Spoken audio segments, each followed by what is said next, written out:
বিসমিল্লাহির রহমানির রহিম। পরম করুণাময় অসীম দয়ালু আল্লাহর নামে শুরু করছি। المكتب التعاوني للدعوة والإرشاد وتوعية الجاليات بالدمام، مسيرة عمل وأمل في خدمة دين الله والدعوة إليه. تم بحمد الله افتتاح المكتب التعاوني للدعوة والإرشاد وتوعية الجاليات بالدمام.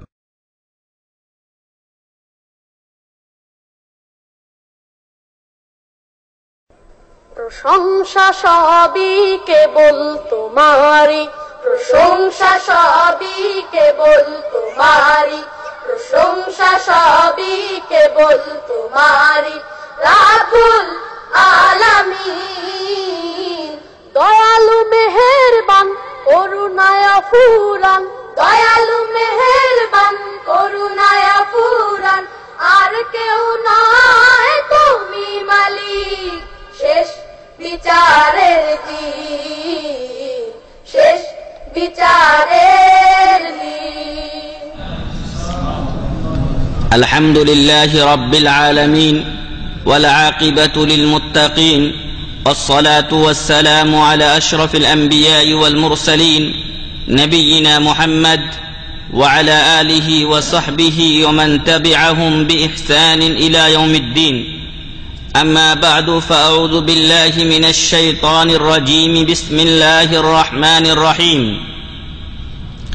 قال الله تعالى في كلامه المجيد والفرقان الحميد: ولله على الناس حج البيت من استطاع إليه سبيلا ومن كفر فإن الله غني عن العالمين. سورة آل عمران. وقال تعالى في آية أخرى: وأذن في الناس بالحج يأتوك رجالا وعلى كل ضامر يأتين من كل فج عميق ليشهدوا منافع لهم ويذكروا اسم الله في أيام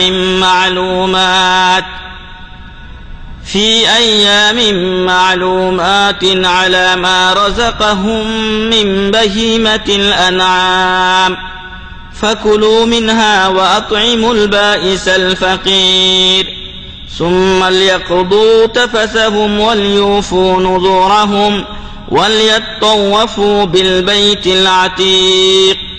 সূরাতুল হজ 27 থেকে 29 নম্বর আয়াত। وعن ابن عمر رضي الله عنهما قال: قال رسول الله صلى الله عليه وسلم: بني الإسلام على 5: شهادة أن لا إله إلا الله وأن محمد رسول الله وإقام الصلاة وإيتاء الزكاة وصوم رمضان وحج البيت. رواه الترمذي رحمه الله. যাবতীয় প্রশংসা ও গুণগান একমাত্র সেই মহান রব্বুল আলামিনের জন্য, যিনি আমাদের জন্য ইসলাম ধর্মকে পরিপূর্ণ করে আমাদের কল্যাণার্থে এমন কিছু মৌসুম, এমন কিছু সময় আমাদেরকে দান করেছেন, যার মাধ্যমে আমাদের গুনাহগুলো আল্লাহ তাআলা মোচনের ব্যবস্থা রেখেছেন। যে আল্লাহ আজকে আমাদেরকে এই মজলিসে বসার সুযোগ করে দিয়েছেন, সেই মহান রব্বুল আলামিনের শুকরিয়া আদা করি, আলহামদুলিল্লাহ। দরুদ ও শান্তির ধারা বর্ষিত হোক নবী মুহাম্মদুর রাসূলুল্লাহ সাল্লাল্লাহু আলাইহি ওয়াসাল্লামের উপরে, যিনি তার জীবনের একমাত্র হজ এবং বিদায় হজের সময় বলেছিলেন: খুযু আন্নী মানাসিকাকুম, তোমরা আমার কাছ থেকে হজের বিধিবিধান শিখে নাও, কারণ হয়তোবা আগামী বছর আমি তোমাদের মাঝে নাও থাকতে পারি। সেই রাসূলের উপরে আমরা দরুদ পেশ করি সাল্লাল্লাহু আলাইহি ওয়াসাল্লাম। সম্মানিত উপস্থিতি, শুরুতেই বলছিলাম আল্লাহর প্রশংসা এই জন্য যে আল্লাহ তাআলা আমাদের গুনাহ মোচনের জন্য বিভিন্ন মৌসুম দান করেছেন। তার মধ্যে পবিত্র মাহে রমজান গেছে। রমজানে যে কিয়ামুল লাইল ঠিক মতো করেছে, আল্লাহ বলছেন, রাসূল সাল্লাল্লাহু আলাইহি ওয়াসাল্লাম বলছেন গফিরা লাহু মা তাকাদ্দামা মিন যামবি, তার পূর্বের গুনাহ আল্লাহ মাফ করবেন। এরপরে যে ব্যক্তি সঠিকভাবে রমজানের সিয়াম পালন করেছে তার জন্য গফিরা লাহু মা তাকাদ্দামা মিন যামবি, তার পূর্বের গুনাহ আল্লাহ তাআলা মাফ করে দিবেন সুবহানাল্লাহি ওয়া বিহামদি। এরপরে রাসূল সাল্লাল্লাহু আলাইহি ওয়াসাল্লাম বলেছেন শাওয়াল মাসের কথা, যে ব্যক্তি রমজান মাসে 30টা রোজা বা 29টা রোজা রাখলো, তারপরে শাওয়ালের 6টি রোজা রাখলো, সেই জন্য পুরা বছরই রোজা রাখলো সুবহানাল্লাহি ওয়া বিহামদি। এরপরে মৌসুমে খায়র অর্থাৎ কল্যাণের মৌসুম আমাদেরকে আবার পেয়ে বসেছে, আর তা হচ্ছে হজের মৌসুম। তা হচ্ছে হজের মৌসুম। হজেরও বিভিন্ন ফজিলত, বিভিন্ন উপকারিতা রয়েছে এবং এই হজের মাধ্যমে মহান রব্বুল আলামিন আমাদের গুনাহগুলি মোচনের একটা ব্যবস্থা করেছেন, যাতে করে আমরা গুনাহ মুক্ত হয়ে, পাপ মুক্ত হয়ে মহান রব্বুল আলামিনের সাথে সাক্ষাৎ করতে পারি।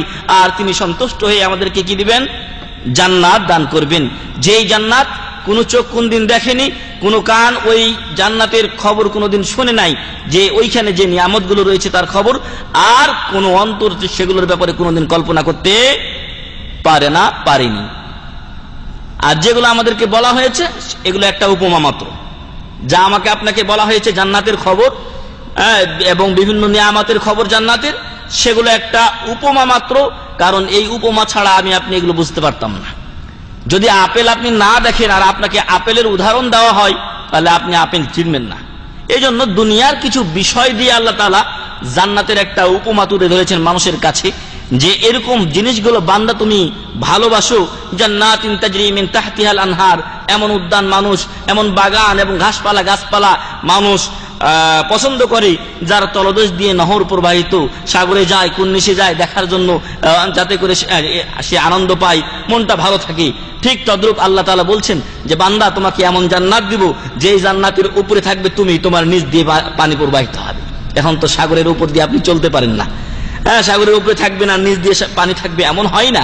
আমরা যখন ঢাকাতে দাওরা করেছিলাম, যেই দাওরা বা যেই প্রশিক্ষণ আপনার মদিনা ইসলামী বিশ্ববিদ্যালয়ের 5 জন ডক্টর গিয়ে করেছিলেন, তার মধ্যে একজন ডক্টর ওই ছাদের উপরে একটু সামান্য পানি জমেছিল, আর ওইখানে 2টা ফুলের টব ছিল। তো ওই জায়গায় গিয়ে চেয়ারটা দিয়ে পানিটাতে পা দিয়ে রাখতো, অথচ পানিটা তেমন পরিষ্কার ছিল না। কারণ কি? কারণ এই পরিবেশটা মানুষ পছন্দ করে, মানুষ আনন্দ পায় এরকম পরিবেশে। এজন্য মানুষেরা আপনার বিভিন্ন সময় সফরে এরকম এলাকাগুলোতে যায়। আল্লাহ তাআলা এই এলাকাগুলোর উপমা দিয়ে আপনাকে আমাকে বলেছেন যে বান্দা তোমাকে আমি এরকম জান্নাত দেব। তবে এই জান্নাত বা এই উপমার সাথে আল্লাহর জান্নাতের অনেক অনেক পার্থক্য, সেটা অনেক অনেক উন্নত। তো প্রিয় ভাই এবং বন্ধুগণ, যেই জান্নাত আল্লাহ তাআলা আমাদেরকে দিবেন, সেই জান্নাতের জন্য অন্যতম একটি আমল হচ্ছে আল হজ। সেই জান্নাতে যাওয়ার অন্যতম একটি আমল এবং উপায় হচ্ছে হজ। যে ব্যক্তি সঠিকভাবে সুন্দরভাবে হজ পালন করে, আল্লাহ রাসূল সাল্লাল্লাহু আলাইহি ওয়াসাল্লাম তার জন্য জান্নাতের সুসংবাদ দিয়েছেন।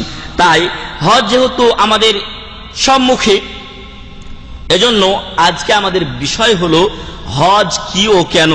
হজ কি ও কেন? অনেকে আমরা হজে যাই কিন্তু হজ কি জানি না। হয়তো এখানেও অনেকে আমরা জানি না যে হজ কি জিনিস। অনেকে হয়তো মনে করতে পারি যে কাবা শরীফে যাব, তওয়াফ সাই করব, এগুলো হজ। তো হজ এর শাব্দিক অর্থ হলো আল কাসদ, ইচ্ছা পোষণ করা। ইচ্ছা করার নাম হচ্ছে শাব্দিক অর্থে হজ। আর ইসলামী শরীয়তের পরিভাষায় হজ বলা হয় আল কাসদু ইলা মাক্কাতা লিন্নুসুকি ফি জামানিন মাখসুস।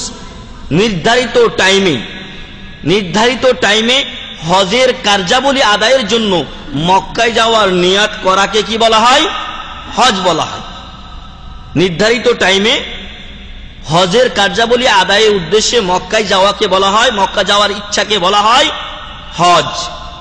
আল্লাহ তাআলা সেই নির্ধারিত সময়ের কথা কোরআনে বলেছেন, আল হাজ্জু আশহুরুম মা'লুমাত। হজ নির্ধারিত নির্দিষ্ট কয়েকটি মাসে ফরজ। এর আগে নিয়ত করলে চলবে না। এই হজের মাসগুলোতেই হজের নিয়ত করতে হবে। মনের নিয়ত থাকে আলাদা, কিন্তু হজের জন্য যে যাওয়ার নিয়ত, সেই নিয়তটা নির্ধারিত কয়েকটি মাসে সীমাবদ্ধ। আর তা হলো শাওয়াল, জিলকাদা এবং জিলহজ মাসের 10 দিন। অনেকে জিলহজ মাস পুরাটাকেই গণনা করেছেন।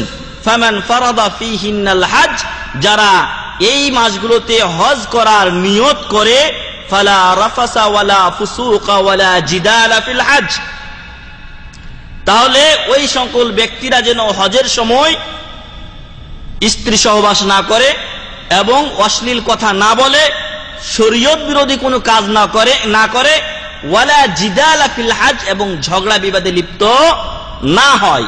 তাহলে আশহুরুল হজ্জে আমাকে আপনাকে হজের নিয়ত করে কাবা শরীফে হজ এর কার্যাবলী আদায় করতে যাওয়ার নিয়তকে, উদ্দেশ্যকে কি বলা হয়? হজ। এটা পাবেন কোথায়? ফতোয়া শাবাকা আল ইসলামিয়া মাকতাবা শামেলাতে রয়েছে, 3য় খণ্ড 2073 পৃষ্ঠা, 3য় খণ্ড 2073 পৃষ্ঠা। এটা গেল হজ কি, হজের সংজ্ঞা কি, হজ কাকে বলে।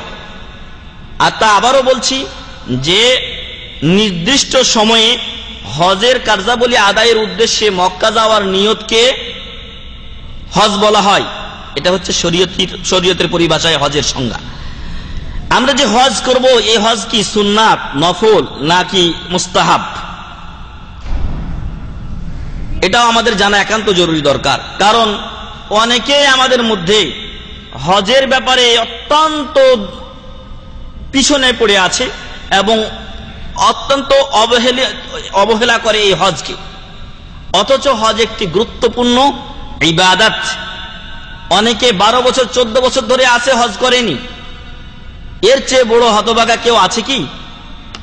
অনেকে আমাদের দেশ থেকেও যারা আসেন তারা মনে করেন যে জীবনের শেষে একবার হজ করব, জীবনের শেষে একবার হজ করব, আর বাকি টাইমটা আমি যা ইচ্ছা করে নেই, কারণ হজ করার পরে 2 নাম্বার আর করা যাবে না।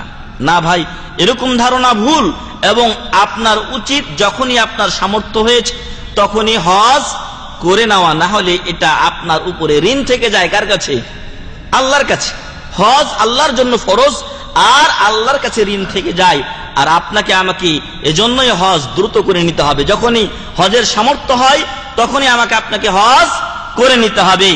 রাসূল সাল্লাল্লাহু আলাইহি ওয়াসাল্লাম বলছেন, বাদিরু বিল হজ্জি ওয়াল উমরাহ, বাদিরু বিল হজ্জি ওয়াল উমরাহ, তোমরা তাড়াতাড়ি হজ ও উমরা সম্পাদন করো।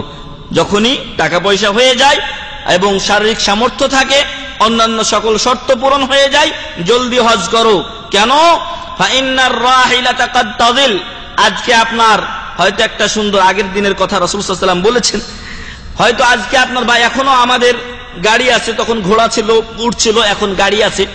তো হতে পারে আপনার গাড়িটা হারিয়ে যেতে পারে, আপনার বাহনটা হারিয়ে যেতে পারে, নষ্ট হয়ে যেতে পারে।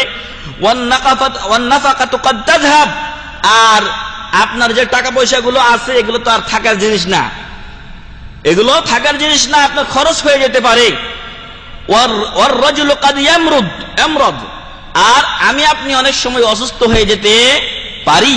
এজন্য যখন সুযোগ হয় সাথে সাথে আপনি হজ করে নেন। এমন নয় যে এই বছর থাক আগামী বছর করব, এই বছর থাক আগামী বছর করব, এই করতে করতে 10 বছর 12 বছর আছে, সৌদি আরবে হজ তার করা হয়নি। অনেক সময় এবার খরচ নেহাই লাগবে, এবার লেগেছে তার মানে হজ করার পিড়াপাড়ি। তো এই জন্য মানুষও অসুস্থ হয়ে যেতে পারে, টাকা পয়সা খরচ হয়ে যেতে পারে, আর আপনার বাহনও হারিয়ে যেতে পারে, নষ্ট হয়ে যেতে পারে। যেই গাড়ি নিয়ে যেতে চাচ্ছেন সেই গাড়ি হয়তো নষ্ট হয়ে যেতে পারে। এই জন্য যখনই সামর্থ্য হয় তখনই আপনি হজ করে নেন। কোথায় পাবেন এই কথা? রাসূল সাল্লাল্লাহু আলাইহি ওয়াসাল্লামের শারহুল জারকাশি আলা মুখতাসারিল খারকি 42তম খণ্ডের 3য় পৃষ্ঠায় এই কথা বলা হয়েছে। ওমর রাদিয়াল্লাহু আনহু ইসলামের অন্যতম খলিফা, তিনি বলছেন যে লাকাদ হামামতু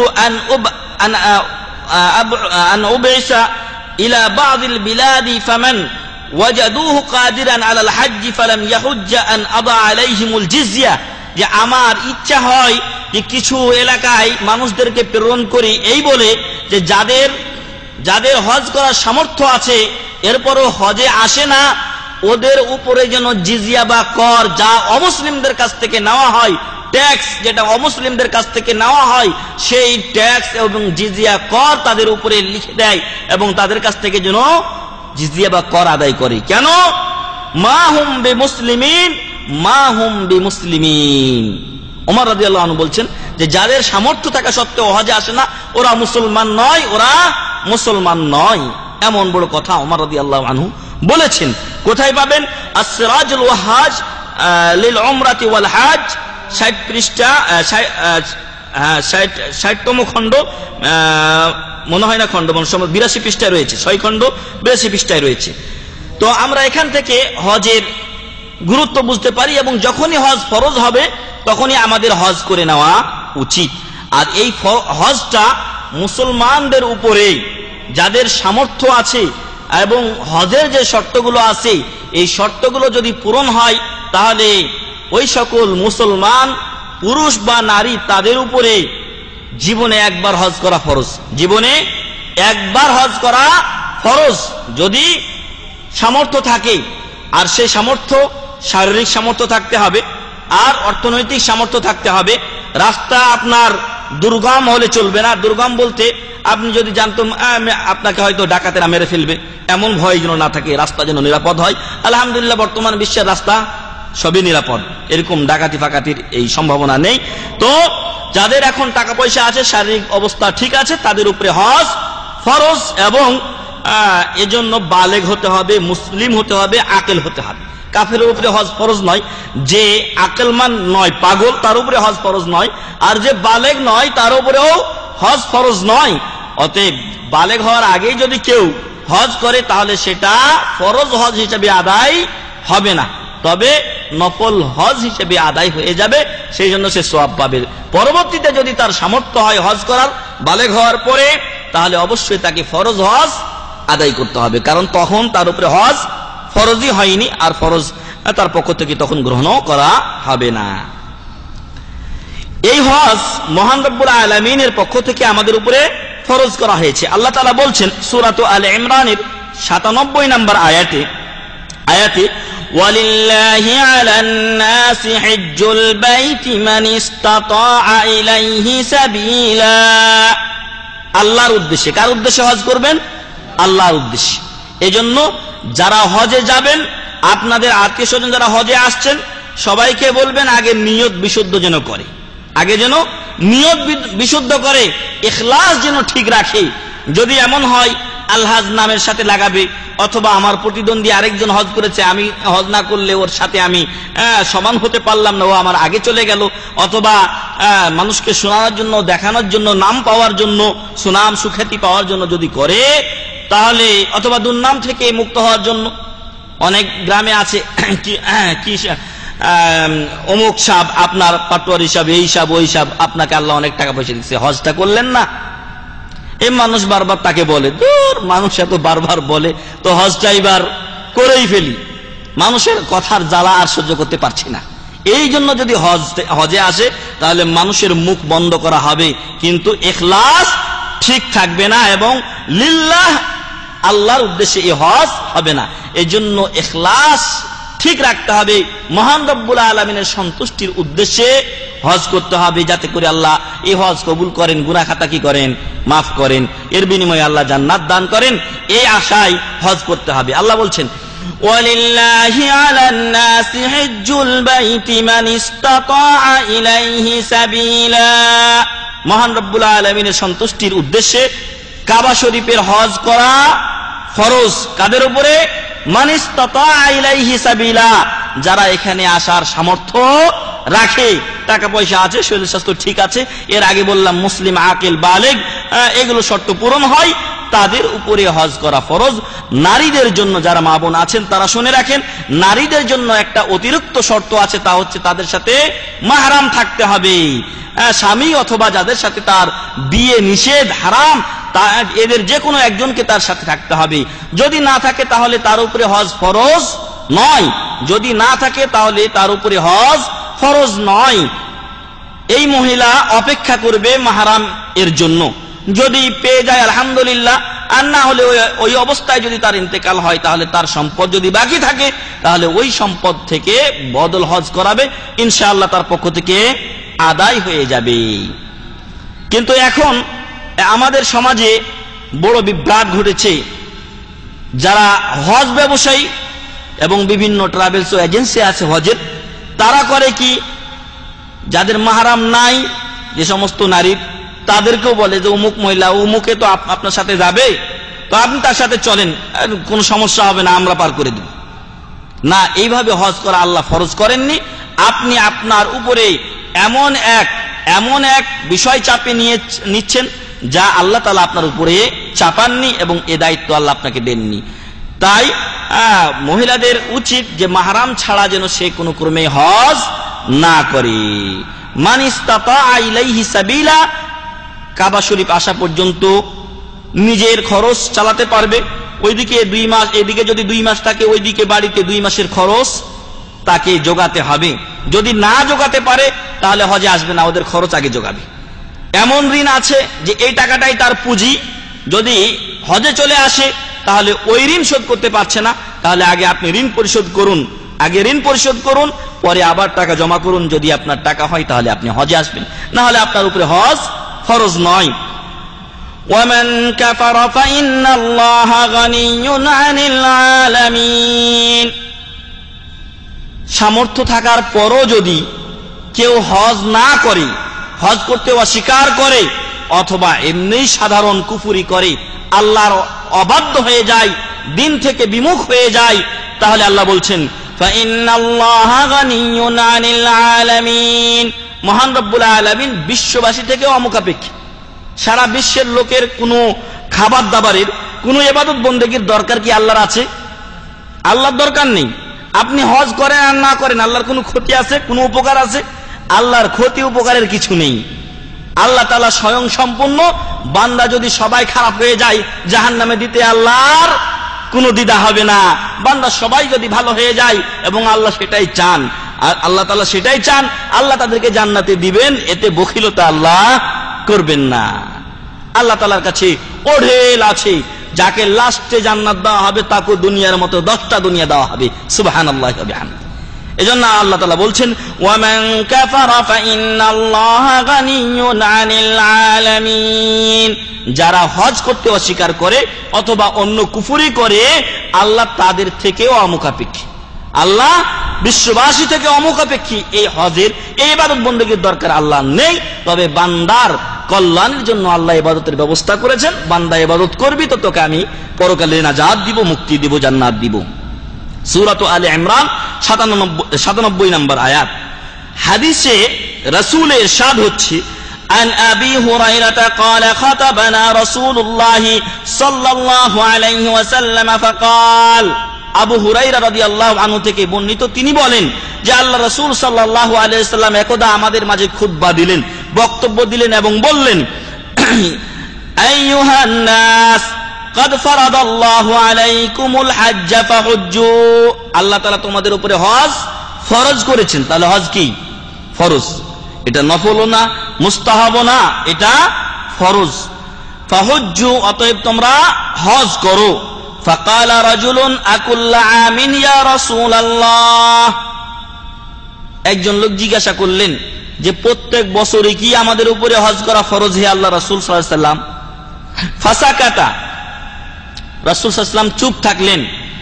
হাত্তা ক্বালাহা সালাসা, এমনকি ওই লোক এই প্রশ্নটা 3 বার করলেন। আকুল্লা আমিন ইয়া রাসূলুল্লাহ, প্রত্যেক বছরে কি হজ করা ফরজ হে আল্লাহ রাসূল সাল্লাল্লাহু আলাইহি ওয়াসাল্লাম? এই প্রশ্নটা কয়বার করলেন? 3 বার। তৃতীয়বার আল্লাহ রাসূল সাল্লাল্লাহু আলাইহি ওয়াসাল্লাম বলেন লাউ কুলতু নাআম লা ওয়াজাবাত, আমি যদি বলতাম নাআম, হ্যাঁ প্রত্যেক বছর ফরজ, তাহলে অবশ্যই ফরজ হয়ে যেত প্রত্যেক বছর হজ করা। যাদের টাকা পয়সা আছে তাদের উপরে প্রত্যেক বছর হজ করা ফরজ হয়ে যেত, কিন্তু না, সেটা রাসূল সাল্লাল্লাহু আলাইহি ওয়াসাল্লাম করেননি। কারণ কি? কারণও একটা আছে, ওয়ালা মাস্তাতাতুম, আমি যদি বলে দিতাম যে হ্যাঁ প্রত্যেক বছর ফরজ, তাহলে ফরজ হয়ে যেত প্রত্যেক বছর করার, এটা করতে তোমরা সক্ষম হতে না। সুম্মা কাল, তারপর তিনি বললেন জারুনি মা তারাকতুকুম, জারুনি মা তারাকতুকুম, আমি যে বিষয়ে তোমাদেরকে কোনো কিছু বলিনি ওই বিষয়ে খুঁটিয়ে খুঁটিয়ে প্রশ্ন করতে যেও না। যে বিষয়ে তোমাদেরকে বলিনি, চুপ থেকেছি, সেই বিষয়ে তোমরা খুঁটিয়ে খুঁটিয়ে প্রশ্ন করতে যেও না, ওই বিষয়ে চুপ থাকো। فإنما هلك من كان قبلكم بكثرة سؤالهم ওয়া ইখতিলাফিহিম আলা আমবিয়াইহিম, কারণ তোমাদের পূর্বে যারা ছিল তাদের ধ্বংসের অন্যতম দুটি কারণ হলো বেশি বেশি প্রশ্ন করা। বেশি বেশি প্রশ্ন করা, যে বিষয়ে প্রশ্নের দরকার নেই তারপর ঠেকানোর জন্য প্রশ্ন করে। আপনারা দাওয়াত দিতে যাবেন যখন দেশে, সহিহ আকীদার দাওয়াত এবং সহিহ আমলের দাওয়াত, তখন আপনাকে ঠেকানোর জন্য বলবে এই আপনি কোন মাদ্রাসা থেকে লেখাপড়া করছেন, আপনি কি জানেন, তারপরে বলবে এরা লা মাযহাবী, আগেই বলে পাঠাবে ওইখানে কিন্তু সব ওয়াহাবী, ওইখানকার কোন কিতাব কিন্তু পড়বা না। তো এগুলো হচ্ছে বাতিল পন্থীদের দলিল। এবং এমন বিষয়ে আপনাকে প্রশ্ন করবে যেটা হয়তো আপনার জানা নেই, অথবা এমনও হতে পারে যে ওই বিষয়ে প্রশ্ন করাটাই ঠিক না। এমন কিছু প্রশ্ন আছে যা প্রশ্ন করাই ঠিক না। এজন্য আল্লাহ তাআলা বলছেন লা তাসআলু আন আশিয়া ইন তুবদা লাকুম তাসুকুম, বিভিন্ন বিষয়ে একটার পর একটা প্রশ্ন করতে থাকিও না, তবে জানার উদ্দেশ্যে আলাদা প্রশ্ন করা কোনো সমস্যা নেই। আপনার একটা বিষয় জানা নেই, আপনি জানতে চাচ্ছেন আমল করার জন্য, ভালো হলে আমল করবেন, মন্দ হলে ছেড়ে দিবেন, এতে কোনো সমস্যা নেই। কিন্তু সমস্যা কোথায়? মানুষকে ঠেকানোর জন্য অথবা যে ব্যাপারে আল্লাহ চুপ থেকেছেন সেই ব্যাপারে খুঁটিয়ে খুঁটিয়ে জিজ্ঞাসা করা, এগুলো নিষেধ। তো তোমাদের পূর্ববর্তী যারা ছিলেন তারা ধ্বংস হয়েছেন দুটি অন্যতম কারণে। একটা হলো বেশি বেশি প্রশ্ন করা, আর নবীদের বিরোধিতা করা। নবীদের বিরোধিতা করা, নবী যখনই কোনো কথা বলেছেন তখনই তার বিরোধিতা তারা করেছে। ফাইদা আমারতুকুম বিশাইইন ফাতু মিনহু মাসতাতাতুম, আমি তো যখন তোমাদেরকে কোনো বিষয়ে আদেশ করি তখন তা যথাসাধ্য পালনের চেষ্টা করবে। যে বিষয়ে আদেশ করা হয়েছে যতটুকু আপনার সাধ্য আছে ততটুকু করার চেষ্টা করে। আপনি দাঁড়িয়ে নামাজ পড়তে পারেন না, বসে পড়েন। বসে পারেন না, শুয়ে পড়েন। শুয়ে পারেন না, ইশারায় পড়েন। ওযু করতে পারেন না, তায়াম্মুম করেন। তায়াম্মুম করতে পারেন না, আপনার নিয়তে আপনি নামাজ পড়েন। যদি সেটাও আপনার সামর্থ্য না থাকে আপনি সেভাবেই নামাজ পড়েন, আল্লাহ আপনার নামাজ কবুল করবেন। আল্লাহ রাসূল সাল্লাল্লাহু আলাইহি ওয়াসাল্লাম বললেন যে বিষয়ে আমি আদেশ করি তা যথাসাধ্য পালনের চেষ্টা করো, আর প্রত্যেক ব্যক্তি তার সাধ্য সম্পর্কে সম্যক অবগত। ওয়াইদা নাহাইতুকুম আন শাইইন ফাদউহ, তবে যখন কোনো বিষয়ে নিষেধ করি ওইটা সম্পূর্ণ ত্যাগ করো। যখন কোনো বিষয়ে নিষেধ করি তা সম্পূর্ণ ত্যাগ করো। যখন নিষেধ কেউ করে, নিষেধকৃত বিষয় যখন কেউ করে তখন কি হয়? গুনাহ হয়। তখন গুনাহ হয় আর নেকির পাল্লা হালকা হতে থাকে। যদি আপনি আল্লাহ রাসূল সাল্লাল্লাহু আলাইহি ওয়াসাল্লামের নিষেধ করা সকল কাজ থেকে দূরে থাকেন তাহলে আপনার কোনো গুনাহ থাকবে? গুনাহ থাকবে না। আর আপনি যে আদেশ পালন করবেন সেই আদেশগুলো পালনে আপনার শুধু ব্যালেন্স বাড়বে। ব্যালেন্স বাড়বে। মোবাইলে যে সিম আপনি টাকা রিচার্জ করেন, খালি রিচার্জ করলে ব্যালেন্স বাড়বে। যদি আপনার টাকা না কাটে তাহলে সম্পূর্ণটা কি থাকলো? জমা থাকলো। যখন ফ্রি অফার পান তো আসল টাকা থেকে যায়, ওইগুলো থেকে কাটতে থাকে। তো যদি আল্লাহ রাসূল সাল্লাল্লাহু আলাইহি ওয়াসাল্লামের পক্ষ থেকে যে আদেশগুলো আসবে সেগুলো আমরা যথাসাধ্য পালন করি, আর যেগুলো নিষেধ আছে সেগুলো থেকে সম্পূর্ণ দূরে থাকি, ইনশাআল্লাহ তাআলা আল্লাহ তাআলা আমাদেরকে নাজাত দিবেন। হাদিসটি মুসলিম শরীফের 7ম খণ্ডের 42 পৃষ্ঠায় রয়েছে। যেই হজ আমরা পালন করব, এই হজটা কেন আমরা পালন করব? কারণ এই হজে আমাদের জন্য অনেক অনেক উপকারিতা রয়েছে যা আমরা গুণে শেষ করতে পারবো না। তবে তা সংক্ষেপে আপনাদের সামনে বলার চেষ্টা করব ইনশাআল্লাহ। শেখ মোহাম্মদ বিন সালেহ আল উসাইমিন রাহিমাহুল্লাহ তার মাজমু ফাতাওয়া ওয়া রাসাইলে উল্লেখ করেছেন, লিল হাজ্জি ফাওয়াইদুন আযীমা, লিল হাজ্জি ফাওয়াইদুন আযীমা, হজের অনেক ফজিলত রয়েছে। মিনহা, তার মধ্যে উল্লেখযোগ্য কয়েকটি হলো, 1 নম্বরে আন্নাহু কিয়ামুন বিআহাদি আরকানিল ইসলাম আল্লাতী লা ইয়াতিম্মু ইল্লা বিহা। যদি আপনি হজ আদায় করেন তাহলে ইসলামের অন্যতম একটি রুকন আদায় করলেন, যা ছাড়া ইসলাম পরিপূর্ণ হতে পারে না। যে ব্যক্তি ইসলামের একটা রোকনকে অস্বীকার করে সে ব্যক্তি মুসলমান থাকতে পারে না, ইসলাম তার পূর্ণ হতে পারে না। অতএব যখন কোনো ব্যক্তি সামর্থ্য থাকার পরে হজ আদায় করে তখন সে ইসলামের অন্যতম একটি রোকন আদায় করে। ওয়াহাযা ইয়াদুল্লু আলা আহমিয়াতিহি ওয়া মাহাব্বাতিল্লাহি লাহু, আর এটা হজের গুরুত্ব বুঝায়, সাথে আল্লাহ তাআলা হজকে কি পরিমাণ ভালোবাসেন সেটাও প্রমাণ করে। আর এক্ষেত্রে আমরা আপনাদের সামনে পেশ করতে চাই রাসূল সাল্লাল্লাহু আলাইহি ওয়াসাল্লামের সেই হাদিস যা আব্দুল্লাহ ইবনে ওমর রাদিয়াল্লাহু আনহুমা বর্ণনা করে বলছেন যে রাসূল সাল্লাল্লাহু আলাইহি ওয়াসাল্লাম ইরশাদ করেন, বুনিয়াল ইসলামু আলা খামসিন, ইসলামের স্তম্ভ কয়টি? 5টি পিলারের উপরে ইসলাম স্থাপিত। আপনারা যে মসজিদে আছেন এইখানে 4টা পিলার আছে, এরকম ইসলামের পিলার কয়টা? 5টা। তার মধ্যে 1 নাম্বার কালিমায়ে তাইয়্যিবা লা ইলাহা ইল্লাল্লাহ মুহাম্মাদুর রাসূলুল্লাহ সাক্ষ্য প্রদান করা। 2 নাম্বার সালাত কায়েম বা প্রতিষ্ঠা করা। 3 নাম্বার যাকাত প্রদান করা। 4 নাম্বার রমজান মাস, যা কিছুদিন আগে আমাদের মাঝে এসেছিল, সেই রমজান মাসে রোজা পালন করা। আর 5 নাম্বারে হচ্ছে ওয়া হাজ্জিল বাইত, কাবা শরীফের হজ করা যাদের সামর্থ্য আছে। সুনানে তিরমিজি 9ম খণ্ড 190 পৃষ্ঠা। তাহলে বুঝতে পারলাম যে 1 নাম্বার ফায়দা উপকারিতা হলো, এবং এই হজ পালন করার কারণ হলো যে এই হজ পালন করলে ইসলামের একটা রুকন পালন করা হয়, আদায় করা হয়, তাই আমরা হজ আদায় করব। 2 নম্বরে আন্নাহু নাওউম মিনাল জিহাদি ফি সাবিলিল্লাহ, হজ আল্লাহর রাস্তায় জিহাদের অন্যতম একটা প্রকার। জিহাদ করার অন্যতম একটা প্রকার হচ্ছে হজ। যেমন দাওয়াতের মাধ্যমে, লিখনির মাধ্যমে, বক্তব্যের মাধ্যমে ইসলাম প্রচার করা, এটাও একটা ফি সাবিলিল্লাহর অন্তর্ভুক্ত এবং আল্লাহ রাস্তায় জিহাদের অন্তর্ভুক্ত। ঠিক তদ্রূপ হজ জিহাদের অন্যতম একটা অংশ, প্রকার। এজন্য আল্লাহ তাআলা জিহাদের আয়াতগুলোর পরপরেই হজের উল্লেখ করেছেন। এবং বুখারী শরীফে এসেছে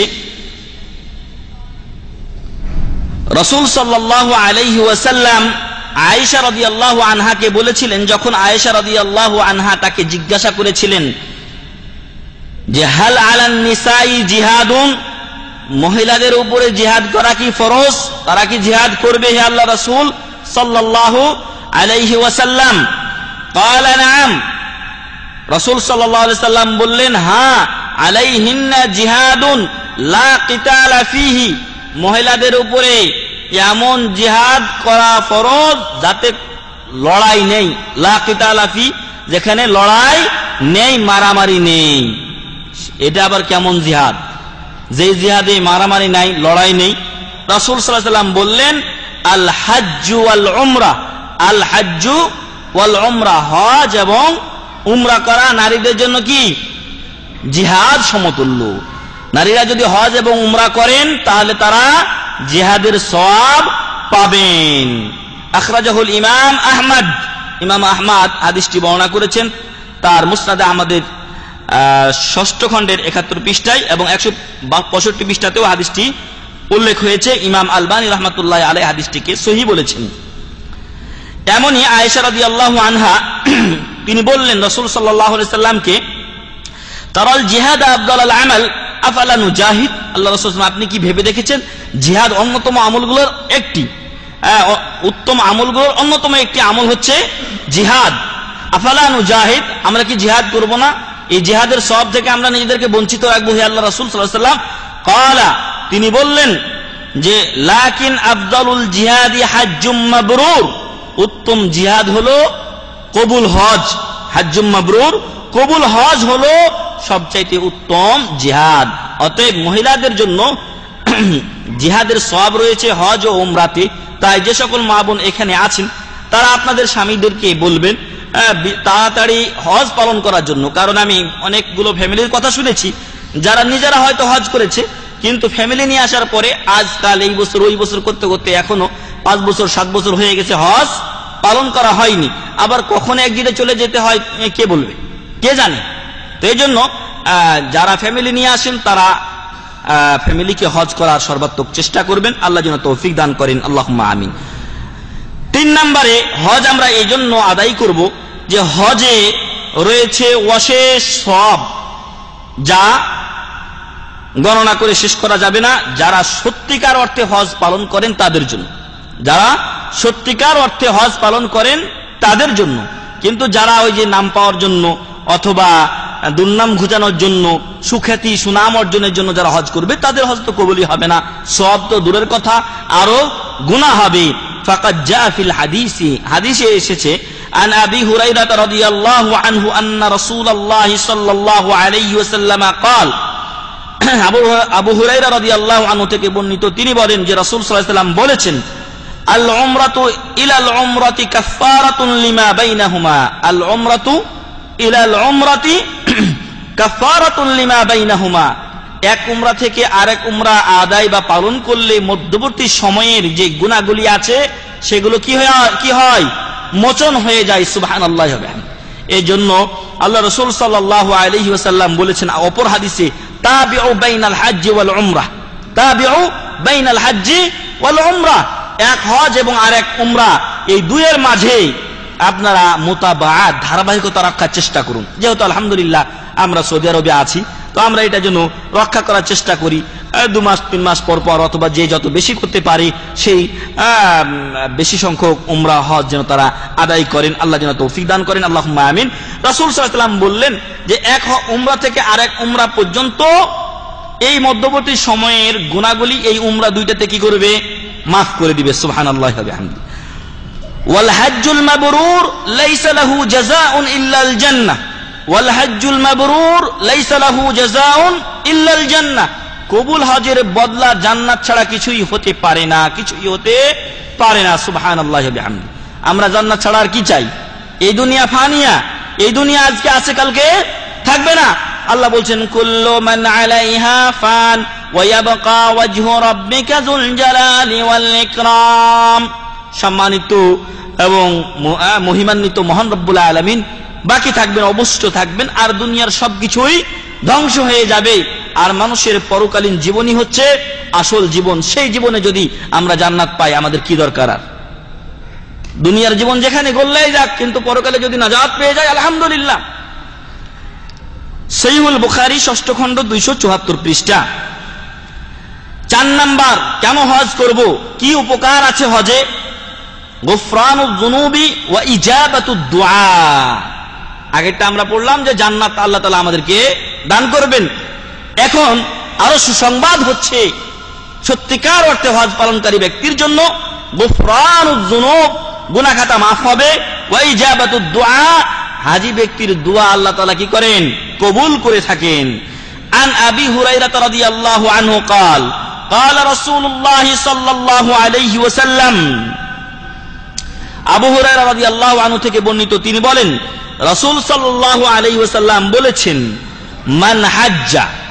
মান হাজ্জা, যে ব্যক্তি হজ করলো, ফালাম ইয়ারফুস, হজে গিয়ে যৌন কামনামূলক কোনো কাজ কথাবার্তা এগুলো বললো না, ওয়ালাম ইয়াফসুক, আর ইসলামের বাইরে কোনো গণ্ডি পার হয়ে গেল না, অর্থাৎ কোনো নফরমানি, আল্লাহ ও রাসূলের কোনো বিরোধিতা নাফরমানি করলো না, গুফিরা লাহু মা তাকাদ্দামা মিন যামবি, তার পূর্বের গুনাহগুলি আল্লাহ মাফ করে দেন। সুবহানাল্লাহি ওয়া বিহামদিহি।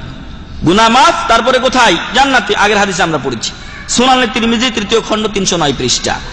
অপর হাদিসে আল্লাহ রাসূল সাল্লাল্লাহু আলাইহি সাল্লাম বলেন, মান হাজ্জা হাযাল বাইত, যে ব্যক্তি এই ঘরের অর্থাৎ কাবা শরীফের হজ পালন করলো, ফালাম ইয়ারফুস ওয়ালাম ইয়াফসুক, এবং যৌন কামনামূলক কোনো কথা বললো না, কাজ করলো না, এবং কোনো ফাসিকি করলো না, ইসলাম বিরোধী কোনো কাজ করলো না, রাজাআ কায়াউমি ওয়ালাদাতহু উম্মু, সে যেন বাড়িতে বা বাসায় যখন ফিরে আসলো সেই দিনের মতো ফিরে আসলো যেই দিন তার মাতাকে ভূমিষ্ঠ করেছিল। আল্লাহু আকবার, সুবহানাল্লাহি ওয়া বিহামদিহি। আপনার মা, আমার মা যখন আমাকে আপনাকে দুনিয়ায় রেখেছিলেন, তাদের পেট থেকে আমরা দুনিয়ায় ভূমিষ্ঠ হয়েছিলাম, কতগুলো গুনাহ ছিল আমাদের? অনেক গুনাহ ছিল নাকি? কোনো গুনাহ ছিল না আমাদের। আমরা নিষ্পাপ অবস্থায় দুনিয়ায় এসেছিলাম, কিন্তু আজকে আমাদের জীবন, সকলের জীবন আজকে গুনাহে ভরে গেছে। সাহাবাগণ পর্যন্ত, আমরা তো কলিমুদ্দিন সলিমুদ্দিন, আমাদের যায় কোনো নামগন্ধ নেই, সাহাবায়ে কিরাম রাদিয়াল্লাহু আনহুম আজমাইন তারাও নিজেদের ব্যাপারে ভয় করতেন, আল্লাহ জানে কি অবস্থা। অথচ তারা রাসূল সাল্লাল্লাহু আলাইহি ওয়াসাল্লামকে পেয়েছেন, পদে পদে তার অনুসরণ করেছেন, এরপরও তারা নিজেদের ব্যাপারে ভীত সন্তুষ্ট থাকতেন। তো আল্লাহ রাসূল সাল্লাল্লাহু আলাইহি ওয়াসাল্লাম বলেন যে সত্যিকার অর্থে কেউ যদি হজ করে তাহলে সে যেন ফিরে আসলো সেই দিনের মতো যেই দিন তার মা তাকে ভূমিষ্ঠ করেছিল, অর্থাৎ নিষ্পাপ হয়ে। সুবহানাল্লাহি ওয়া বিহামদি। আল্লাহ তাআলা যেন আমাদের হজগুলো কবুল করেন, আল্লাহুম্মা আমিন। এবং যারা হজ করেছেন আল্লাহ যেন তাদেরকে সেই দিনের মতো ফিরিয়ে নিয়ে এসে থাকেন যেদিন আমরা হজ থেকে ফিরে এসেছি, যেই দিন আমাদের মা ভূমিষ্ঠ করেছিল আমাদেরকে। এবার যারা হজ করবেন অথবা ভবিষ্যতে যারা হজ করবেন আল্লাহ যেন তাদের জন্য সেই দোয়া কবুল করেন, আল্লাহুম্মা আমিন। সহিহুল বুখারী 6ষ্ঠ খণ্ড 346 পৃষ্ঠা। অপর হাদিসে রাসূল সাল্লাল্লাহু আলাইহি ওয়াসাল্লাম বলেন, আল হুজ্জাজু ওয়াল উম্মারু ওয়াফদুল্লাহ, হাজিরা এবং উমরাকারীগণ তারা কার দল? আল্লাহর দল, আল্লাহর মেহমান, তারা আল্লাহর মেহমান। এজন্য এই সৌদিরাও বলে এবং এটাকে তারা আল্লাহর মেহমান, হাজিদেরকে আল্লাহর মেহমান এবং তাদের খেদমত করাকে একটা সৌভাগ্যের ব্যাপার মনে করে এই হজের মৌসুমে যারা হজ করতে যান আপনারা দেখেছেন যে খেদমতের কোনো শেষ থাকে না, যথাসাধ্য তারা নিজেদেরকে উজাড় করে হাজিদের খেদমত করে থাকেন। আল্লাহ রাসূল সাল্লাল্লাহু আলাইহি ওয়াসাল্লাম বলেন, আল হুজ্জাজু ওয়াল উম্মারু ওয়াফদুল্লাহ, হাজি এবং উমরাকারীরা আল্লাহর মেহমান, আল্লাহর দল। ইনদাউহু আজাবাহুম, যদি এই হাজিরা আর উমরাকারীগণ আল্লাহকে ডাকে তো আল্লাহ তাদের ডাকে সাড়া দেন। ইনদাউহু আজাবাহুম, আল্লাহকে যদি তারা ডাকে আল্লাহ তাদের ডাকে সাড়া দেন। এজন্য আল্লাহ রাসূল সাল্লাল্লাহু আলাইহি ওয়াসাল্লাম উমর বিন খাত্তাব রাদিয়াল্লাহু আনহু যখন উমরায় যাচ্ছিলেন তখন তাকে বলেছিলেন যে লা তানসানা মিন দুআইকা, অথবা ফি দুআইকা ইয়া উখাই, হে আমার ছোট্ট ভাই, তুমি আদরের ছলে বলেছিলেন যে হে আমার ছোট্ট ভাই, তুমি তোমার দোয়াতে আমাদেরকে বলে ভুলে যেও না। তো যারা হজ উমরা করতে যান আল্লাহ তাদের দোয়া কবুল করেন। কারণ কি?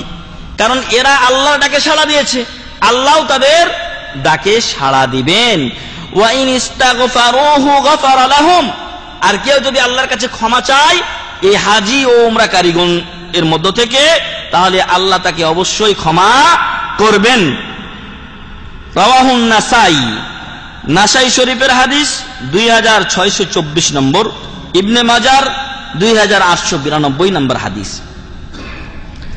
4টা উপকারিতা ও কারণ গেল যে সকল কারণে আমরা হজ করব এবং যা উপকার আমরা অর্জন করব। 5 নম্বরে মা ইয়াহসুলু ফীহি মিন ইকামাতি যিকরিল্লাহি ওয়া তা'যীমিহি ওয়া ইযহারি শাআইরিহি মিসলা আত-তালবিয়া ওয়াত তাওয়াফ বিল বাইত ওয়া বিস সাফা ওয়াল মারওয়া ওয়াল ওকুফ বিআরাফা ওয়াল মাবিত বিমুজদালিফা ওয়া রামইল জিমার ওয়া মা ইয়াত্তাবিউ যালিকা মিন আয-যিকরি ওয়াত তাকবীর ওয়াত তা'যীম। যারা হজে যান তারা আল্লাহর জিকির আজকার থেকে খালি হন না, একটার পর একটা জিকির তাদের জিহ্বা রসনাতে লেগেই থাকে। তার মধ্যে আর এর আরো একটি হচ্ছে এই হজে ইসলামের বড় এক শিআর, এক আলামত জাহির হয় এবং আল্লাহর মর্যাদা বড়ত্ব প্রকাশ হয়। তার মধ্যে একটা হচ্ছে তালবিয়া পাঠ। হাজি ব্যক্তি যখন নিয়ত করেন, ইহরাম বাঁধেন, তখনই তিনি বলতে শুরু করেন আল্লাহুম্মা লাব্বাইকা উমরাতান, যদি তামাত্তুকারী হন তাহলে মুতামাত্তিআন বিহা ইলাল হজ, তারপরে তালবিয়া শুরু হয়ে গেল।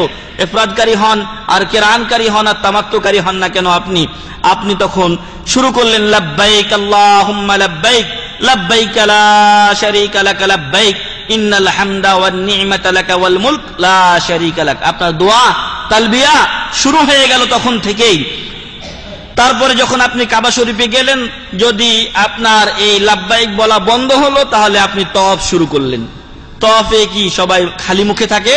না, বিসমিল্লাহ আল্লাহু আকবার বলার পর থেকে সকলেই দোয়া শুরু করে এবং সবচেয়ে বড় দোয়া করে রব্বানা আতিনা ফিদ দুনিয়া হাসানা ওয়া ফিল আখিরাতি হাসানা ওয়া কিনা আযাবান নার। তাহলে হজ জিকির আজকার থেকে খালি হচ্ছে না। এরপরে আপনি যখন তওয়াফ শেষ করলেন, মাকামে ইব্রাহিমের পিছনে আপনি 2 রাকাত নামাজ পড়ছেন, আল্লাহর জিকির। আল্লাহ বলছেন আকিমিস সালাতা লিযিকরি, আমার স্মরণের জন্য, আমাকে ইয়াদ করার জন্য তুমি নামাজ প্রতিষ্ঠা করো। আপনি মাকামে ইব্রাহিমের পিছনে অথবা তাওয়াফের শেষে আপনি 2 রাকাত নামাজ আদা করছেন, এতে আপনি আল্লাহকে স্মরণ করছেন। তারপরে আপনি সাফা মারওয়া সাই করছেন, এরপরে আরাফাতে অবস্থান করছেন, সেখানেও জিকির আজকার করছেন। এবং আরাফার দিবসের সবচাইতে বড় দোয়া লা ইলাহা ইল্লাল্লাহু ওয়াহদাহু লা শারীকা লাহু লাহুল মুলকু ওয়া লাহুল হামদু ওয়া হুয়া আলা কুল্লি শাইইন কাদির। আরাফার দিবসের সবচাইতে বড় দোয়া, নবীগণ আলাইহিমুস সালাতু ওয়াস সালাম সবচাইতে যেই মর্যাদাপূর্ণ দোয়াটি দিয়ে আল্লাহর জিকির আজকার করেছেন তা কি? লা ইলাহা ইল্লাল্লাহু ওয়াহদাহু লা শারীকা লাহু লাহুল মুলকু ওয়া লাহুল হামদু ওয়া হুয়া আলা কুল্লি শাইইন কাদির। তারপরে মুজদালিফায় আপনি রাত্রি যাপন করবেন। যখন আপনি প্রত্যেকটা জামরাতে কঙ্কর নিক্ষেপ করবেন, তখনই আপনি আল্লাহু আকবার আল্লাহু আকবার আল্লাহর জিকির করছেন। এই সবকিছুই আল্লাহর জিকিরের অন্তর্ভুক্ত। এছাড়াও এই জিকিরগুলো ছাড়াও নামাজ পড়ছেন, নামাজে আল্লাহর কাছে কাটাকাটি করছেন। হজের সময় বেশিরভাগ হাজিরাই আল্লাহমুখী হয়ে থাকেন এবং শেষ রাত্রে উঠে তাহাজ্জুদ পড়েন, আল্লাহর কাছে কান্নাকাটি করেন। জীবনে অনেকে অনেক ভুল করেছি, আমরা সকলেই আল্লাহর কাছে বিনয়ী হয়ে নিজের গুনার জন্য ক্ষমা চাই, কারণ বারবার হজ করা কারো পক্ষে সম্ভব নয় এবং এই হজ বারবার জীবনে আসেও না। আয়েশা রাদিয়াল্লাহু আনহা বলেন, রাসূল সাল্লাল্লাহু আলাইহি ওয়াসাল্লাম ইরশাদ করেছেন, ইন্নামা জুইলাত তাওয়াফু বিল বাইতি ওয়া বাইনাস সাফাই ওয়াল মারওয়াতি ওয়া রাময়ুল জিমারি লিইকামাতি যিকরিল্লাহ। এই জামরাগুলোতে পাথর নিক্ষেপ আর সাফা মারওয়া ও কাবা শরীফের যে তাওয়াফ, সাফা মারওয়ার সাই, কাবা শরীফের তাওয়াফ, এগুলো কেন শরীয়ত সম্মত করা হয়েছে, কেন এগুলো করতে আদেশ করা হয়েছে? লিইকামাতি যিকরিল্লাহ, আল্লাহর জিকির কায়েম করার জন্য, প্রতিষ্ঠা করার জন্য। এখানে আপনি শিখে যাবেন আর অন্য সময় আপনি এই জিকির নিজের জীবনে চালু রাখবেন। আমি হাঁটছি, জিকির করা অসম্ভব নয়, কিন্তু আমাদের অভ্যাস খারাপ হয়ে গেছে। যেখানে আমরা হাঁটছি সেখানেই দুজন যদি হই, তাহলে একজন আরেকজনের গীবত পর, নিন্দা পর চর্চা চলছে। আমাদের দুনিয়াবি আলাপে আমরা মত্ত হয়েছি, আখিরাত মুখী যেন আজকে আমরা হতে ভুলে গেছি। কিন্তু সাহাবায়ে কেরাম রাদিয়াল্লাহু আনহুম আজমাইন তারা সকলেই পরকালমুখী ছিলেন এবং দুনিয়া বিমুখ ছিলেন। তবে আল্লাহ তাআলা যেরকম বলেছেন, ওয়ালা তানসা নাসিবাকা মিনাদ দুনিয়া, দুনিয়ার অংশ তুমি ভুলে যেও না, দুনিয়াতে বাঁচতে হবে। আল্লাহ একটা পেট দিয়েছেন, আত্মীয় স্বজন আছে, নিজের ফ্যামিলি আছে, নিজের পরিবার আছে, এদেরকে দেখাশোনার জন্য কিছু আয় ইনকাম করতে হবে। এটা আপনি করেন, তবে হালাল পথে করেন, আর পরকালকে কোনোদিন ভুলে যাবেন না। সুনানে আবি দাউদ ৫ম খণ্ড ২৩৬ পৃষ্ঠা। ৬ নম্বর হজের উপকারিতা ও কারণ হচ্ছে মা ইয়াকুনু ফীহি মিন ইজতিমাইল মুসলিমিন মিন জামিইল আখতারি ওয়া তাবাদুলিল মাওয়াদ্দাতি ওয়াল মাহাব্বাহ ওয়াত তাআরুফি বাইনাহুম। এই হজের মৌসুমে বিশ্বের বিভিন্ন প্রান্তর থেকে সাদা কালো, শ্বেতাঙ্গ, খাটো, উঁচা, লম্বা, কত ধরনের মানুষ আসে। সকলেই হজে এসে একত্রিত হন এবং পরস্পরের ভালোবাসা বিনিময় হয় এবং একজন আরেকজনকে চিনতে পারে। অনেক সময় আমরা দেখেছি মসজিদে নববীতে, যখন মদিনা ইসলামী বিশ্ববিদ্যালয়ে লেখাপড়া করতাম, যে একজন ভিন্ন দেশি হাজির সাথে আর এক দেশের হাজি ও দেদার সে কথা বলছে, কিন্তু একজন আরেকজনের ভাষা বোঝে না, বলছে, ও মাথা নড়াচ্ছে, ও আটটা বলছে, ও আটটা বলছে, কিন্তু কে যে কি বলছে আল্লাহু আলাম। কিন্তু দুই দেশের, একজন হয়তো বাংলাদেশ আর একজন হয়তো কোথাকার তুর্কিয়া কি কিনা কথা বলতে আছে ওরা। তো পরস্পরের পরিচয় হয় যখনই কোনো একটা পতাকা দেখা যায়, হ্যাঁ এরা ওই দেশের লোক। যখন একটা বিশেষ ড্রেস দেখা যায় তখন বোঝা যায় যে এরা অমুক এলাকার লোক। তো এতে করে হজের মাধ্যমে সকল এলাকার মুসলিম ভাই ও বোনেরা এক জায়গায় একত্রিত হন। ওমা ইয়াত্তাসিলু বিযালিকা মিনাল মাওয়াইদ ওয়াত তাওজীহ ওয়াল ইরশাদ ইলাল খায়রি ওয়াল হাসি আলা যালিক, এবং এই হজের মৌসুমে বিভিন্ন এলাকার লোকদের প্রতি কল্যাণমূলক কিছু ইসলামী আলোচনা, ওয়াজ নসিহত পৌঁছে দেওয়া সম্ভব হয়, কল্যাণের পথে তাদেরকে উদ্বুদ্ধ করা সম্ভব হয়। আর এই জন্য সৌদি আরব সরকার জাযাহুমুল্লাহু খাইরান তারা এই হজের মৌসুমে বিভিন্ন বই বিতরণের ব্যবস্থা রেখেছেন, বিভিন্ন বই বিতরণের ব্যবস্থা রেখেছেন। বিশেষ করে মদিনাতে এটা সম্ভব হয়। মদিনায় ছোট ছোট ঘর করা আছে মসজিদে নববীর চতুর্পাশে দেখবেন, এবং ওইগুলোতে ফ্রি বই বিতরণ করা হয় এবং বিভিন্ন ভাষায়। সাথে সাথে বহির্বিশ্বের লোকদের হজ যেন, হাজিদের হজ যেন সঠিক হয়, এজন্য বিভিন্ন ফতোয়ার একটা করে ছোট ছোট ঘরও নির্ধারণ করা আছে, এবং সেখানে দোভাষীও আছে, যাতে করে আপনি যদি আরবিতে বলতে না পারেন আপনার কথা শুনে শাইখকে বলবেন, আর শাইখ বললে আপনাকে অনুবাদ করে শুনিয়ে দেওয়া হবে। এই ব্যবস্থাগুলো করা হয়েছে। এর মাধ্যমে মানুষ হকের দাওয়াত অনেকেই পেয়ে যাচ্ছেন আলহামদুলিল্লাহ। এবারও আপনাদের এই ইসলামিক সেন্টারের বড় যারা ছাত্র ভাই আছেন তাদের উদ্যোগে অনেক ভাই এক মহতী উদ্যোগ গ্রহণ করেছেন, আর তা হলো এই হজের মৌসুমে হাজিদের মাঝে কাজ করা। কারণ যারা হাজি তারা হচ্ছে সমাজের নেতৃস্থানীয় লোক, যারা হাজি তারা হচ্ছেন সমাজের নেতৃস্থানীয় লোক, যারা মোটা মোটা লোক তারাই হজে আসেন, টাকা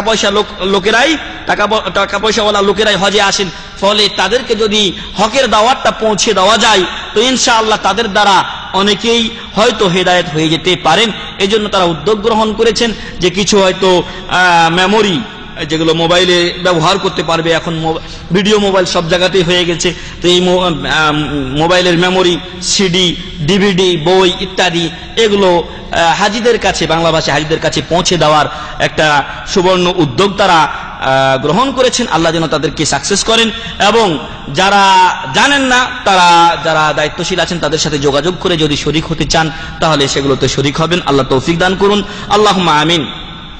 7 নম্বরে যে জন্য আমরা হজ করব এবং যে উপকার আমরা পাবো তা হলো জহুরুল মুসলিমিন বিহাদাল মাজহার আল মুওয়াহ্হাদ ফি জামানি ওয়াল মাকানি ওয়াল আমালি ওয়াল হাইয়া। সকল মুসলমানগণ একই লিবাসী, তাই না? সকল মুসলমানগণ একই লিবাসী, সকলেই দুইটা সাদা কাপড় পরে ইহরাম পরিধান করেন, সকলে একই জায়গাতে আছেন, সকলেই একই জায়গায় মাশারিল মুকাদ্দাসা পবিত্র ভূমিতে মক্কাতে সকলে অবস্থান করছেন। যে রাত্রে মুজদালিফায় সকলে মুজদালিফা, যেদিন আরাফায় থাকার কথা সকলেই আরাফাতে, আবার আরাফা মুজদালিফা শেষ করে আবার সকলে কোথায় আসে? মিনাতে চলে আসি। তো এই যে একই জায়গাতে একই লিবাসী একই কাজ সবাই করে যাচ্ছে, এতে করে মুসলমানদের একটা শক্তির বহিঃপ্রকাশ হচ্ছে, মুসলমানদের ঐক্যের একটা প্রকাশ হচ্ছে। যদিও আমরা এখন নেতৃত্বে এক হতে পারছি না, কিন্তু আমাদের আমল কি আছে? এক আছে। فكلهم يقفون في المشاعر بزمن واحد وعملهم واحد وهيئتهم واحدة إزار ورداء وخضوع وذلك بين يدي الله عز وجل। এবং সকলেই নিজ নিজ ভাষায় নিজের ইলম অনুযায়ী মহান রব্বুল আলামিনের কাছে নিজের কাকুতি মিনতি কি করছেন? পেশ করছেন। আপনি কোন হাজিকে দেখে তো আশ্চর্য হয়ে যাবেন। আমরা এখানে মনে হয় ফজলুর রহমান ভাই আছেন, ওনার সাথে যেবার হজে গেলাম তো একটা দল মনে হয় ইয়ামানি না কোন সিরিয়া কোন দল জানি না, এত জোরে জোরে চিৎকার করে দোয়া করছে সূর্য ডুবার আগ মুহূর্তে। ওদের কি আল্লাহর কাছে মানে কাকুতি মিনতি, যে দোয়াগুলো করছে মনে হচ্ছে আল্লাহকে জোর করে ধরিয়ে দিবে তাদের দোয়া। তো সকলেই নিজের অনুনয় বিনয় এবং নিজের একাগ্রতা আল্লাহর কাছে পেশ করছেন, যাতে করে তার হজ, তার দোয়া আল্লাহ তাআলা কি করেন? কবুল করেন। 8 নম্বরে মা ইয়াহসুলু ফিল হজ্জ মিন মাওয়াসিবিল খাইরি আদ-দীনি ওয়াদ-দুনিয়াবি ওয়া তাবাদুলিস মাসালিহ বাইনাল মুসলিমিন ওয়া লিযালিকা ক্বালা আল্লাহু তাআলা। এই হজে মানুষেরা দ্বীনি এবং দুনিয়াবি উভয় উপকার গ্রহণ করে থাকেন। এই হজের মাধ্যমে মানুষেরা দিন দুনিয়া উভয় প্রকার উপকার পেয়ে থাকেন। যারা হজ কাফেলা যাদের আছে তারা এই হজের মাধ্যমে উপকৃত হচ্ছেন। যে মক্কাতে মদিনাতে যে হোটেলগুলো আছে তারা এই হজের মাধ্যমে উপকৃত হচ্ছেন। কিছু লোক আছেন যারা এই হজের মৌসুমে ব্যবসা বাণিজ্য করছেন, হজও করছেন, ব্যবসা বাণিজ্যও করছেন। হজের সাথে হজের কাজ ঠিক রেখে ব্যবসা বাণিজ্য করা জায়েজ না জায়েজ? জায়েজ। যদি হজের কাজ আপনি ঠিক রাখেন, সাথে ব্যবসা বাণিজ্য করেন, জায়েজ, তাহলে আপনি অর্থনৈতিকভাবে উপকৃত হচ্ছেন আর সাথে আপনার দিনই উপকার হচ্ছে, আপনি পবিত্র হজ পালন করছেন এবং আপনার গুনার জন্য আল্লাহর কাছে ক্ষমা চাচ্ছেন, আপনার দিন দুনিয়া ইহকাল এবং পরকালের উন্নতি আল্লাহর কাছে কামনা করছেন। এই জন্য আল্লাহ তাআলা বলছেন, এই খেতাব, এই সম্ভাষণ, এই সম্বোধন ছিল ইব্রাহিম আলাইহিস সালামের জন্য।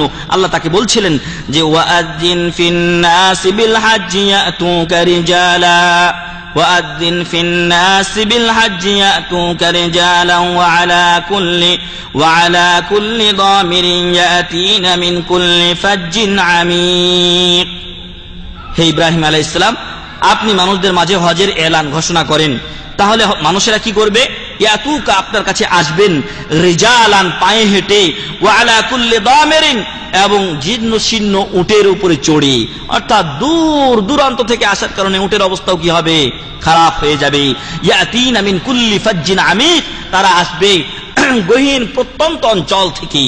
আমিক মানে গভীর, আর এখানে অর্থ হবে বাইদ, দূর দূরান্ত থেকে তারা জীর্ণ শীর্ণ উটের উপরে এবং পায়ে হেঁটে এই কাবা শরীফে হজ পালন করার জন্য আসবে।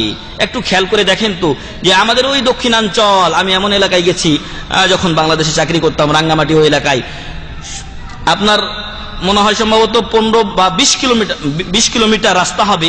এই 20 কিলোমিটার রাস্তা এই আপনার নৌকা বা এই যে মেশিন চালিত নৌকাগুলোতে যেতে হয়, এবং তাতে 7 ঘন্টা সময় লাগে।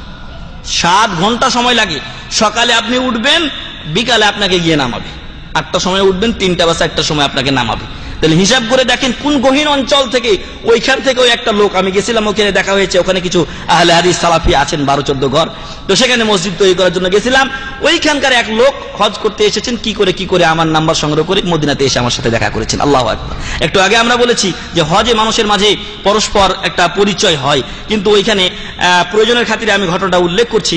ওইখানে এমন অবস্থা হয়েছিল যে আপনার টাকা দেওয়া হয়েছিল। শেখ আকরামুজ্জামান বিন আব্দুস সালাম বাংলাদেশে একজন সালাফি আলেম আছেন, তো উনার কাছে এসে তারা দরখাস্ত করলো যে আমাদের এই 12-14 ঘর সালাফিদের জন্য একটা মসজিদ দেন।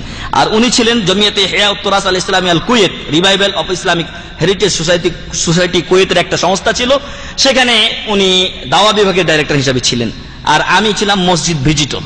তো উনি বললেন যে এখানে তো বড় মসজিদ দেওয়া যাবে না, কারণ 12-14 ঘরের 30টা লোক হবে, যদি 3টা করে লোক ধরেন তাহলে 3 বারং 36টা লোক হবে। তো 36টা লোককে তো একটা 5 লাখ 7 লাখ টাকার মসজিদ দেওয়া যায় না।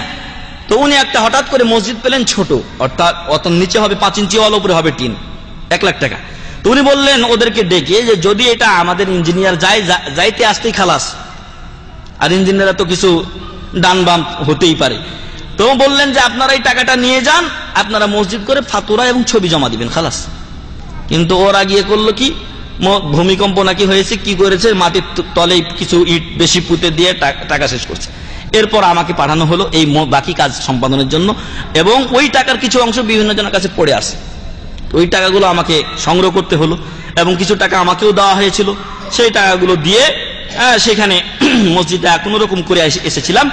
আর ওইখানে এক মহাবিপদ হয়েছিল। সেখানে ছিল এই জিএমবির যে আছে, বেশি বুঝে ইসলাম, এই জিএমবির একটা দল ছিল। তো হঠাৎ করে যে লোকের সাথে আমার মদিনায় দেখা হয়েছে, এই লোক একদিন আমাকে জিজ্ঞাসা করছে, ও কিন্তু জিএমবির সদস্য, জিএমবিকে টাকা দেয়। আমি হঠাৎ করে একদিন মসজিদে বসে আছি, অবসর টাইমটা ওখানে একটা মসজিদ ছিল, সেই মসজিদে বসে থাকতাম বা কোরআন তেলাওয়াত করতাম। তো ওই লোক এসে আমাকে জিজ্ঞাসা করছে, আমি তখন মদিনা পড়া না, দেশের দাওরা হাদিস পাস, তো আমাকে জিজ্ঞাসা করছে এই ব্যাপারে, এইটা ব্যাপারে আপনি কি বলেন? বললাম না, এগুলো করা তো ঠিক না, এই বম্বিং ফং বলে ইসলামের দুর্নাম করা, এবং যেখানে সেখানে নিরাপরাধ লোকগুলোকে মেরে ফেলে দেওয়া, ছোট বাচ্চা যার কোনো দোষী নেই, আপনি তাকে বোমা মারলেন, 5 জন উড়ে গেল, তো এটা এদের দায়িত্ব গ্রহণ করবে কি? আমি তো আর জানি না যে এই বেচারা এই দলে ঢুকে আছে। তারপরে আমি যখন ওইখানে এই কথাগুলো বললাম, তখন ওই মসজিদেরই কয়েকজন ওখানে আবার ছিল ওই দলে, তারা আমার বিরোধী হয়ে গেল। মসজিদ করা এবার আমার জন্য কঠিন হয়ে গেল। শেষমেশ আমাকে তল্পা নিয়ে চলে আসতে হয়েছিল। তো মসজিদ পরে আরেকজন গিয়ে কমপ্লিট করেছিল। তো যেই লোকদের কাছ থেকে আমাকে নিজের জীবন নিয়ে চলে আসতে হয়েছিল, কারণ এমনও রিস্ক হয়েছিল তো হয়তো মেরে ফেলতে পারে, তো এরকম ভয় একটা হওয়ার পরে আমি ওখান থেকে চলে এসেছিলাম কৌশলে, যে আমি জিনিসপত্র কিনতে যাচ্ছি এই শহরে। আর সেটা বললাম একটু আগে যে আপনার 15-16 কিলোমিটার রাস্তা, 7 ঘন্টা লাগে লঞ্চে যেতে। তো ওইখানে যাওয়ার পরে আমি তখন আস্তে করে ঢাকা টান দিলাম এবং বললাম যে ভাই শেখ আকরামুজ্জামান সাহেব, আমি আর যেতে পারবো না, অন্য কাউকে দিয়ে আপনি কাজ কমপ্লিট করেন। ওই লোক যখন মদিনায় আসলো, সে নিজের থেকে আমার সাথে সাক্ষাৎ করেছে, মদিনাতে আমার রুমে এসে 1 রাত থেকেছে এবং আমার সাথে কুশল বিনিময় করেছে। এবং তাদের যে পরবর্তী হালাত কঠিন হয়েছিল, ওই যে 65 জেলায় বা 63 জেলায় বম্বিং করার পরে, তো সেগুলো আমার সামনে এসে তুলে ধরে এবং আসলে তারা পরবর্তীতে ভুল বুঝতে পারে। তো প্রিয় ভাই এবং বন্ধুগণ, যে কথা বলছিলাম যে এই হজে এসে মানুষের পারস্পরিক মহব্বত তৈরি হয়, পরিচয় হয় এবং দুনিয়া ও আখিরাতের কল্যাণ সাধিত হয়। তো এই হজ মৌসুমে সৌদি আরব সরকারকে আল্লাহ জাযায়ে খায়ের দান করুন, তারা বিভিন্ন বই পত্র বিতরণ করেন জনগণের কাছে ইসলামের সঠিক দাওয়াত দেওয়ার জন্য। এই জন্য আল্লাহ তাআলা বলছেন যে ওয়াযিন ফিন নাসি বিল হাজ্জি ইয়াতুকা রিজালা ওয়া আলা কুল্লি দামিরিন ইয়াতিনা মিন কুল্লি ফাজ্জিন আমিক। প্রত্যন্ত অঞ্চল থেকে আসবে, যেখানে আমি বললাম এই প্রত্যন্ত অঞ্চল এবং এরও থেকে গহীন অঞ্চল, এরও গহীন অঞ্চল থেকে হাজিরা আগমন করছেন। লিয়াশহাদু মানাফিআ লাহুম, কেন? যাতে করে তারা তাদের উপকার হওয়ার জিনিসে হতে পারে, শরীক হতে পারে, যাতে করে তারা উপকারে লাভে অংশগ্রহণ করতে পারে। ওয়ায়াজকুরু ইসমাল্লাহি ফি আইয়ামিন মা'লুমাত, এবং আল্লাহর জিকির আজকার করে নির্দিষ্ট কিছু দিনে। আলা মা রাযাকাহুম মিন বাহিমাতিল আনআম, কিসের উপরে? আল্লাহ তাদেরকে চতুষ্পদ জন্তু, এবেল, বাকার, গানাম, উট, গরু, ছাগল, এই যে জন্তুগুলো আল্লাহ তাআলা তাদেরকে দিয়েছেন এর উপরে। অর্থাৎ যখন এই হাজী সাহেবগণ হাদি জবাই করেন, হজের যে পশু জবাই করেন, তখন কি বলেন? বিসমিল্লাহ আল্লাহু আকবার। আইয়ামে তাশরিকের এই দিনগুলোতে, কুরবানির দিনে তারা আল্লাহর জিকির আজকার করেন, আল্লাহর নামে এই মক্কাকে ভরে তোলেন। ফাকুলু মিনহা, আল্লাহ বলছেন অতএব তোমরা নিজেদের এই দুনিয়াবি ও আখিরাতের উপকারে অংশগ্রহণের পরে যখন গরু, পশু ইত্যাদি জবাই করলে, তখন নিজেরা সেখান থেকে খাও। ফাকুলু মিনহা, নিজেরা সেখান থেকে খাও। ওয়া আতইমুল বাইসাল ফাকির, এবং যারা অত্যন্ত দরিদ্র তাদেরকেও সেখান থেকে খেতে দাও। এরপরে বলছেন সুম্মাল ইয়াকদু তাফাতাহুম ওয়া লিউফু নুদুরহুম ওয়া লিয়াতাওয়াফু বিল বাইতিল আতীক। এরপর যেন যখন আপনার জামরাকে মারা হয়ে গেল, কুরবানি করা হয়ে গেল, এরপর যেন তারা কি করে? নিজেদের মাথার যে ময়লা আবর্জনা আছে, চুল যেন তারা সরিয়ে ফেলি। এবং 2 দিন 3 দিন থেকে হয়তো গোসল করতে অনেকেই পারে না, এই আরাফা, মুজদালিফা ইত্যাদি জায়গাতে ঘোরার কারণে তারা যেন গোসল করে নিজেদের ময়লা দূর করে। আর যদি কোনো রকম নজর করে থাকে, তারা যেন সেই নজর পূর্ণ করে। এবং পুরাতন গৃহ, সবচেয়ে পুরাতন গৃহ কোনটি? কাবা শরীফ। এই কাবা শরীফের যেন তারা তওয়াফ করে, অর্থাৎ তওয়াফে ইফাদা, যেটি হজের রুকন, যা ছাড়া হজ পূর্ণ হবে না, সেই তওয়াফ যেন তারা করে এবং সাফা মারওয়ার সাই করে। সূরাতুল হজ 27 থেকে 29 নম্বর আয়াত পর্যন্ত। ওয়া হাযা ইয়াউমু মানাফিআদ দ্বীন ওয়াদ দুনিয়া, এর মাধ্যমে হাজী ব্যক্তি দিন দুনিয়া উভয় প্রকার উপকার গ্রহণ করে থাকেন। যারা সাইক ড্রাইভার যাচ্ছেন, উনি যদি হজ করেন, সমস্যা আছে? কোনো সমস্যা নেই, উনি হজও করলেন, টাকাও পাবেন, আর দুনিয়া ও আখিরাত তার দুটাই অর্জিত হলো। 9 নম্বরে মা ইয়াহসুলু মিনাল হাদায়া আল ওয়াজিবা ওয়াল মুস্তাহাব্বা মিন তাযীমি হুরমাতিল্লাহ ওয়া তানাউম বিহা আকলান ওয়া ইহদাআন ওয়া সাদাকাতান লিল ফুকারা। এখানে অনেকেই যে পশু জবাই করে, মানে যেটা কুরবানি হজে দিচ্ছে সেটা তো ওয়াজিব, সেটা অবশ্যই দিতে হবে। অনেকে মুস্তাহাব অনেক সময় কুরবানি করছেন, তারপরে এখান থেকে খাচ্ছেন। এবং এই গোস্তগুলো আমার আপনার দেশে যায় কিনা বলেন তো? এগুলো বিশ্বের বিভিন্ন গরিব রাষ্ট্রগুলোতে পরবর্তীতে সরকার বিতরণ করে থাকেন।